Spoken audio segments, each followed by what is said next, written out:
بسم اللہ الرحمن الرحیم۔ السلام علیکم۔ حضرت داؤد علیہ السلام کے زمانے میں ایک بڑھیا تھی۔ اس نے ایک مرتبہ 3 روٹیاں راہ خدا میں دیں اور پھر آٹا گوندھنے بیٹھی۔ اچانک ہوا آئی اور اس کا سارا آٹا اٹھا کر لے گئی۔ بڑھیا حضرت داؤد علیہ السلام کے پاس فریاد لے کر پہنچی اور ہوا کی شکایت کی۔ حضرت داؤد علیہ السلام نے ہوا کو بلایا اور پوچھا، تم نے اس کا آٹا کیوں اٹھایا؟ ہوا نے عرض کی، ہوا کے فرشتے سے پوچھے۔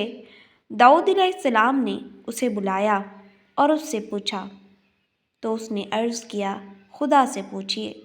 جب اللہ سے پوچھا تو اللہ تعالیٰ نے فرمایا، اے داؤد، سمندر میں ایک کشتی پر بڑے بڑے تاجر جا رہے تھے کہ ان کی کشتی میں ایک چوہے نے سوراخ کر دیا اور کشتی کو ڈوبنے کا خطرہ پیدا ہو گیا۔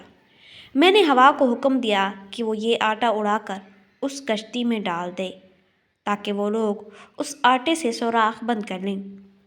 چنانچہ انہوں نے اسی آٹے سے سوراخ بند کر لیا اور بس سلامتی کنارے پر پہنچ گئے۔ اے داؤد علیہ السلام، ان کشتی کے تاجروں سے ان کے سارے مال کا تیسرا حصہ اس بڑھیا کو دلاؤ۔ چنانچہ داؤد علیہ السلام نے ایسا ہی کیا اور 300,000 دینار کا مال بڑھیا کو ملا۔ داؤد علیہ السلام نے فرمایا، یہ اس کی 3 روٹیوں کے صدقہ کی برکت ہے۔ حضرت اکرمہ رضی اللہ تعالیٰ عنہ فرماتے ہیں کہ ایک ملک کا بادشاہ بہت ظالم اور کنجوس تھا۔ اس نے اپنے ملک میں یہ اعلان کر دیا کہ کوئی بھی کسی فقیر یا مسکین پر کوئی چیز صدقہ نہ کرے، کوئی کسی غریب کی مدد نہ کرے۔ اگر کسی نے ایسا کیا تو میں اس کا ہاتھ کاٹ دوں گا۔ یہ خبر سن کر لوگوں میں سنسنی مچ گئی۔ اب ہر کوئی صدقہ دینے سے ڈرنے لگا۔ ایک دن ایک فقیر مجبور ہو کر ایک عورت کے پاس آیا اور کہا، اللہ کی رضا کی خاطر مجھے کچھ کھانے کے لیے دو۔ تو عورت بولی، ہمارے ملک کے بادشاہ نے اعلان کیا ہے کہ جو کسی کو صدقہ دے گا اس کا ہاتھ کاٹ دیا جائے گا۔ فقیر نے کہا، تو مجھے اللہ عز و جل کی رضا کی خاطر کوئی کھانے کی چیز دے دو۔ عورت کو اس فقیر پر بہت ترس آیا۔ اس نے بادشاہ کی ناراضگی اور سزا کی پرواہ کیے بغیر اللہ کی رضا کے لیے اس فقیر کو 2 روٹیاں دے دیں۔ فقیر دعائیں دیتا ہوا وہاں سے چلا گیا۔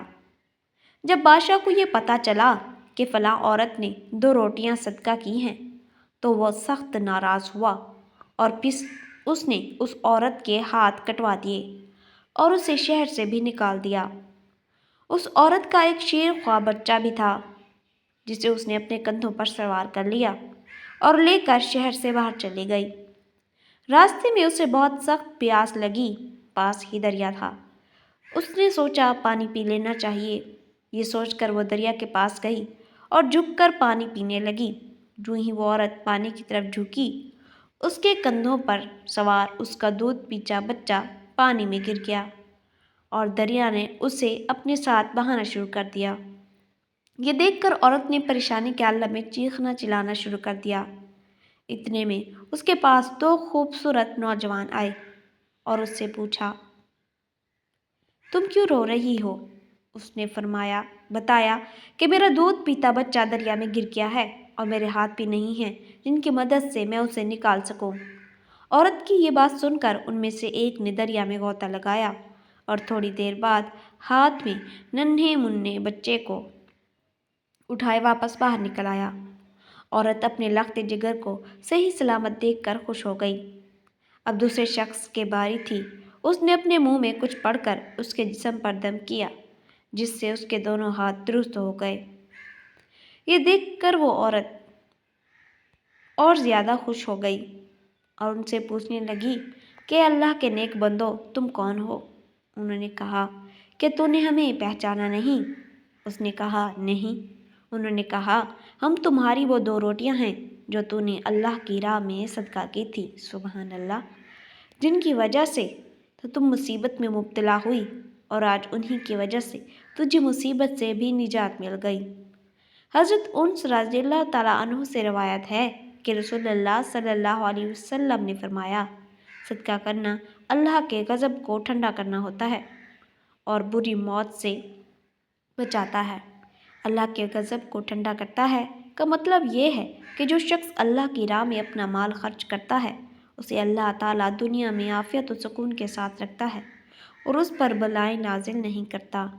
بری موت سے بچاتا ہے کا مطلب یہ ہے کہ صدقہ و خیرات کرنے والا مرنے کے وقت بری حالت سے محفوظ رہتا ہے، یعنی نہ تو اسے شیطان اپنے وسوسوں میں مبتلا کر پاتا ہے اور نہ وہ شخص کسی ایسی سخت بیماری اور تکلیف میں مبتلا ہوتا ہے جس کی وجہ سے وہ ضبط کا دامن چھوڑ کر کفر و کفران کے دلدل میں پھنس جائے۔